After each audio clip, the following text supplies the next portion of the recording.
Hello and welcome back to Simply Mobile. In this video I'm going to show Android users 5 really cool hacks that will make their life more bearable. Before we jump into this though, please subscribe because I want you to, and let's not be rude. So the first hack is, don't know why I'm doing that.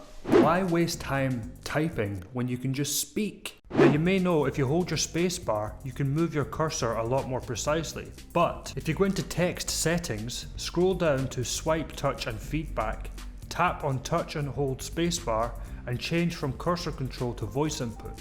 And now, when you hold the spacebar, it will dictate everything you say perfectly.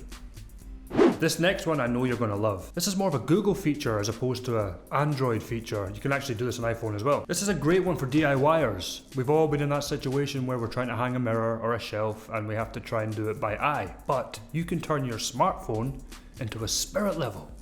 All you have to do is go into Google and type in bubble level, and then in the results you will get the spirit level, which uses the technology within your phone, and then you can just turn your phone on its side and use it as a very accurate spirit level.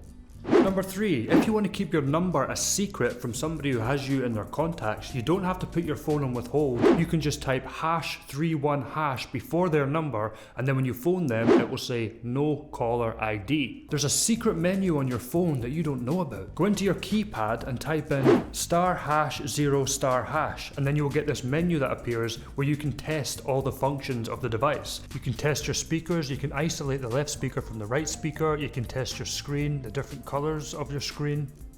Very handy to know. Last but not least is another code that you can put into your keypad, and it's quite a long one, but bear with me. If you type in *#34971539#, this menu will appear and you can actually check out all the details of the cameras on your device, which is pretty cool. Well, that's all we have time for today. Thank you very much for watching, and once again, if you haven't subscribed, please subscribe, hit like on the video and feel free to leave a comment. Also head to the description section below to find all the other links to our other social media accounts. So if you just can't get enough, why not hit that video and then find out more tips, tricks and hacks on Android. Thank you very much for watching, and I look forward to seeing you next time. Bye bye.